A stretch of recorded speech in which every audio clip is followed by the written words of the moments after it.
दुंगेश्वरी से लेकर के दुब्बा तक का जो कनेक्शन है, क्योंकि ये मतलब भगवान बुद्ध की आध्यात्मिक यात्रा पहली बार आए थे, कब तक रहे, उनका कैसे अवसान हुआ, ये सारी गतिविधियों की पहचान के क्षेत्र में ये पहली उपलब्धि इस विश्वविद्यालय के द्वारा है कि हम लोग को उत्खनन का परमिशन मिला है भारतीय सर्वेक्षण विभाग के अवशेष सतह पर मिलना ये स्वयं में प्रमाणित करता है कि यहाँ कोई बड़ा केंद्र रहा हो। विभाग प्राचीन भारतीय एवं एशियाई अध्ययन विभाग है, जो कि मगध विश्वविद्यालय के अंतर्गत है। इस विश्वविद्यालय में मतलब विगत सालों में कभी भी उत्खनन का कार्य नहीं हो पाया, क्योंकि हमारा विभाग पुरातात्विक क्षेत्र में कार्य करता है और पुरातत्व के क्षेत्र में ये पहली उपलब्धि इस विश्वविद्यालय के द्वारा है कि हम लोग को उत्खनन का परमिशन मिला है भारतीय सर्वेक्षण विभाग नई दिल्ली से। और इसी संदर्भ में ये उत्खनन में सबसे बड़ी बात है कि ये वैज्ञानिक तरीके से उत्खनन होता है, जिसमें कि उस क्षेत्र का सांस्कृतिक अनुक्रम देखा जाता है। और ये सांस्कृतिक अनुक्रम ज्ञात होने से जो भी जैसे दुब्बा का जो क्या सांस्कृतिक इतिहास रहा होगा और बौद्ध परिपथ में इसकी क्या भूमिका रही होगी या यह किस तरीके से महत्वपूर्ण रहा होगा, ये सभी सीक्वेंस जो है कल्चरल सीक्वेंस हमको पता चलेंगे। और सबसे बड़ी बात है कि जो बौद्ध परिपथ दुंगेश्वरी से लेकर के दुब्बा तक का जो कनेक्शन है, क्योंकि ये मतलब भगवान बुद्ध की आध्यात्मिक यात्रा के बीच में जो केंद्र रहा है दुब्बा, इसका उत्खनन होगा तो एक वैज्ञानिक तरीके से हम लोग उत्खनन करेंगे, जिसमें जो पुरावस्तुएं हैं उनकी डेटिंग के विषय में भी टोपोलॉजी के माध्यम से ही इसकी डेटिंग निर्धारित की जाएगी, या अगर आवश्यक होगा तो इसको लैब में भी भेजा जाएगा जिससे कि इनका तिथिक्रम निर्धारित हो। और इतिहास के दृष्टिकोण से भी ये महत्वपूर्ण होगा, क्योंकि पुरातत्व का अपना अलग ही महत्व है, क्योंकि ये प्रमुख स्रोत है इतिहास लेखन में। और क्या है कि हम लोग वैज्ञानिक तरीके से जो डेटिंग मतलब इसमें निर्धारित करेंगे, उस आधार पर हम जो है इतिहास को एक नई दिशा दे पाएंगे। और इसका जो डायरेक्ट वो प्रभाव पड़ेगा, एक तो दुब्बा टूरिज्म के भी एक हाईलाइट में आ जाएगा, क्योंकि महाबोधि मंदिर से कुछ ही दूरी पर 30 किलोमीटर की रेंज में है, तो टूरिज्म भी वहाँ जनरेट होगा। क्योंकि कोई भी बोध गया आता है तो सिर्फ एक दिन के लिए बोध गया दर्शन करने के बाद चला जाता है, जबकि बोध गया का पूरा जो है पूरा सरकमटेंसेस पूरा पुरातात्विक सामग्रियों से भरा पड़ा हुआ है, तो इन सभी सामग्रियों का समग्र अध्ययन इसमें हो पाएगा। बाकी टेक्निकल तरीके से किस तरीके से अध्ययन होगा ये सर, क्योंकि सर एएसआई से आए हैं, यहाँ पर इन्होंने ज्वाइन किया है, हमारे डायरेक्टर भी हैं इस उत्खनन के, ये आपको बताएंगे। जैसा कि अभी मैडम ने बताया कि हम लोग इस स्थल का चयन किए हैं कि क्योंकि इसके इर्द गिर्द में और भी पुरातात्विक बहुत सारे अवशेष विस्तीर्ण हैं, लेकिन यहाँ पर कुछ खास हम लोगों को प्रथम दृष्टया दिखाई दे रहा है सतह पर। पहले से भी ये संदर्भ में था, ब्रिटिश अकाउंट में भी ये था। वहीं पास में आर्कियोलॉजिकल सर्वे ऑफ इंडिया का एक साइट भी प्रोटेक्टेड है स्कल्पचर सेट गुनेरी नाम का।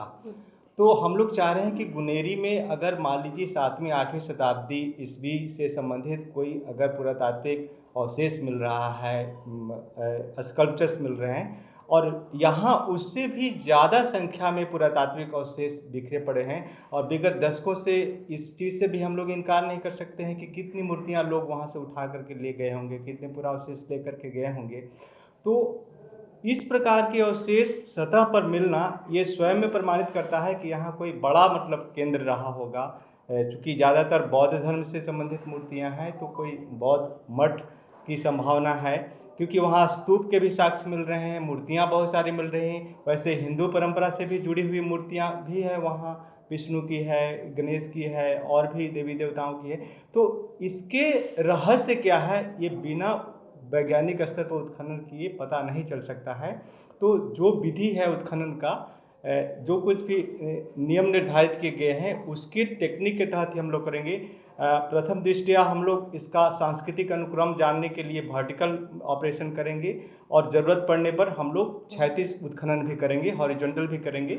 और मैडम ने बताया कि ज़रूरत पड़ने पर अगर मान लीजिए एब्सोल्यूट डेटिंग का मतलब एकदम निरपेक्ष अगर तिथि निर्धारण करना है कि कौन सा क्या है और कितनी प्राचीन है, तो उसके लिए हम लोग लैब में भी सैंपल भेजेंगे। ज़रूरत पड़ी तो रेडियो कार्बन डेटिंग भी करवाएंगे, उसका हम लोग एएमएस डेटिंग भी इस प्रकार के मटेरियल को भी कर सकते हैं, और भी ज़रूरत पड़ेगी तो टाइपोलॉजिकल डेटिंग हम लोग कराएंगे।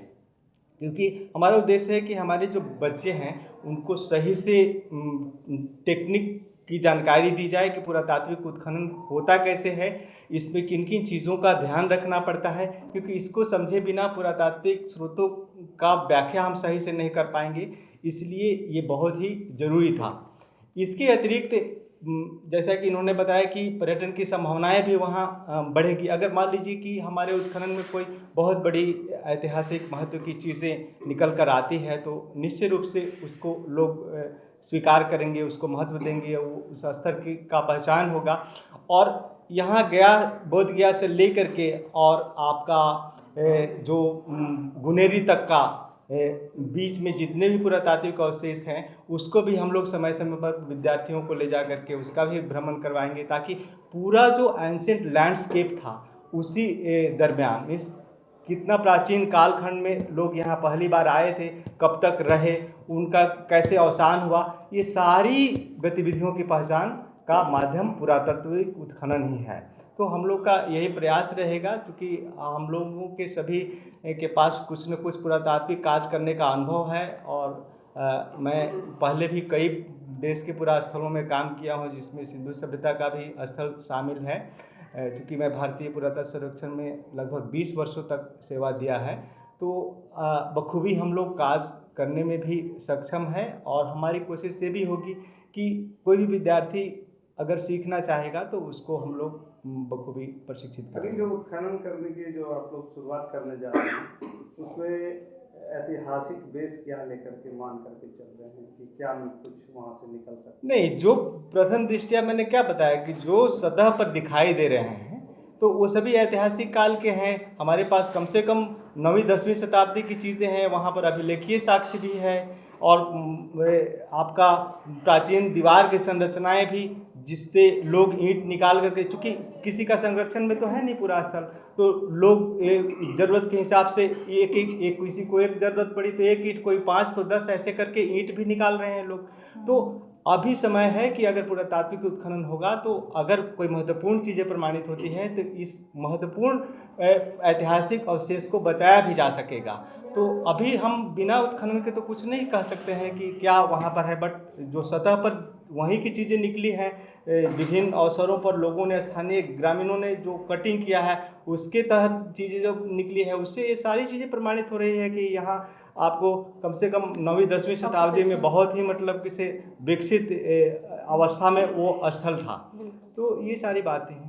कब से शुरुआत होगी और कितने, कहाँ पे, कौन सी जगह है और कितने लोग काम इस कार्य में लगे हैं? देखिए, अभी चूँकि हमको अभी 3 ही दिन हो रहे हैं इसके अनुमति मिले हुए, जो भारतीय पुरातत्व सर्वेक्षण ने दिया है, तो बीच में अभी होली भी आ रहा है। तो हम लोग का पूरा प्रयास है कि एक जल्दी से जल्दी किया जा सके, क्योंकि 15 दिन पहले उनको सूचना भी देना होता है। कल ही हम लोगों ने सूचना भी प्रेषित कर दिया है कि हम लोग लगभग दूसरे पखवाड़े में मार्च के शुरुआत करने में सक्षम हो पाएंगे कार्य को। तो उम्मीद है कि दूसरे पखवाड़े के किसी भी समय जब सारी तैयारी पूरी हो जाएगी तो करेंगे, क्योंकि वहाँ हमको कैंप सेटअप करना है। सारी जो भी उत्खनन से संबंधित सामग्री है, जो भी तकनीकी उपकरण है, उन सारी चीज़ों को भी प्रोक्योर करना है, तो इसमें तो समय लगता है। क्या सर स्थान चिन्हित हो चुका है? नहीं, स्थान क्या, पूरे टीले के लिए ही हमको अनुमति मिला है। तो हम अपनी उद्देश्य से पूर्ण उत्खनन करेंगे कि कहाँ हम पहले बार उत्खनन करें तो हमारे उद्देश्य की पूर्ति हो सकती है। तो इसको अभी हम इस मौके पर कुछ नहीं कर सकते हैं कि हम कौन से पॉइंट पर करेंगे, लेकिन हम लोग उसी पॉइंट को चिन्हित करेंगे जहाँ से मतलब कौन सी संभावना है कि जगह कौन सी है? दुब्बा गुरुआ प्रखंड में पड़ता है।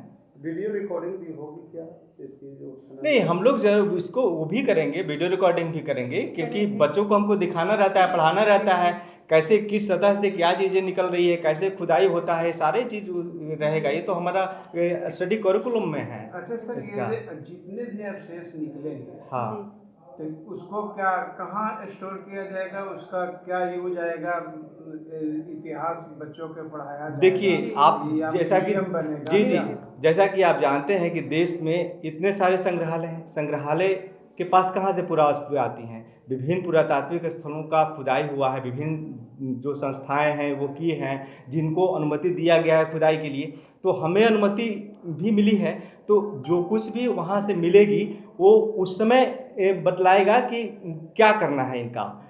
हम अपने संग्रहालय में ले जाएंगे, क्योंकि नेशनल एंटीक्विटी रजिस्टर होता है, उस रजिस्टर में सारा रजिस्टर्ड होगा एंटीक्विटी, तो वो रजिस्टर्ड होगा तो आने वाली पीढ़ियां उसको देख करके एज ए रेफरेंस जो है कि उसका इतिहास के स्रोत के रूप में वो उपयोग करेंगे। इसमें तो सिक्योरिटी के पॉइंट ऑफ व्यू से जहाँ जैसा होगा जहाँ होगा हम लोग देखेंगे, वो बात की बात है कि कहाँ मतलब रखेंगे। ये है नेशनल प्रॉपर्टी। ये पार्टिसिपेशन मैडम जो जी। मगध विश्वविद्यालय का हो रहा है, जी जी इसमें यहाँ के बच्चों को इससे क्या बेनिफिट मिलने जा रहा है यहाँ अपने डिपार्टमेंट को? बिल्कुल, पहली बात तो कि हमारा डिपार्टमेंट जो है इसी से संदर्भित था, लेकिन अभी विगत मतलब वर्षों में यहाँ पर प्रैक्टिकल ट्रेनिंग नहीं हो रही थी। लगभग इसी वर्ष से ऐसा हो रहा है कि हम लोगों ने एक संग्रहालय भी शुरू किया, और उसी मतलब था पहले से, लेकिन मतलब सभी के सहयोग से वो संग्रहालय फिर से मतलब वो हुआ, संरक्षित हुआ, उसको सारी जो भी सामग्री थी। इसके बाद हम लोगों ने ये पुरातात्विक क्षेत्र में जो कार्य किया है, इससे बच्चों को प्रैक्टिकल ट्रेनिंग मिलेगी, मतलब प्रैक्टिकल अनुभव करके वो जान पाएंगे कि पुरातात्विक सामग्री कैसे निकलती है और उसका डॉक्यूमेंटेशन कैसे होता है, उसके आधार पर इतिहास लेखन कैसे होता है। बच्चों को प्रैक्टिकल ट्रेनिंग, क्योंकि ये प्रैक्टिकल सब्जेक्ट ही है, ठीक है, और वो प्रैक्टिकल ट्रेनिंग इसी उत्खनन के माध्यम से उनको होगी, जिससे उनका डीप नॉलेज जो है वो बढ़ेगा। ये उत्खनन के लिए जो कारीगर रहेंगे या फिर मजदूर रहेंगे, वो ट्रेंड मजदूर रहेंगे या फिर? नहीं, देखिए पहले तो मतलब ट्रेंड भी रहेंगे और उसमें कुछ ऐसे रहेंगे जो कि बिना ट्रेंड भी रहेंगे, क्योंकि कई जैसे सफाई करनी है, घास वगैरह ऊपरी लेयर की जो सफाई करनी रहेगी, उसके लिए ट्रेनिंग की बहुत ज़रूरत नहीं है। लेकिन जैसे ही हमारी पुरातात्विक सामग्री मिलने लगेगी, फिर वो सब स्वयं हम लोग खुद कुदाल सावधानी गैंती बढ़ चलाएंगे। जाएगी। तो जो प्रैक्टिकली ट्रेंड रहेंगे फिर उनको हम दे देंगे, क्योंकि वहाँ पर ब्रशिंग का काम आ जाता है, ब्रश से फिर पुरातात्विक सामग्री को निकालना पड़ता है। जी।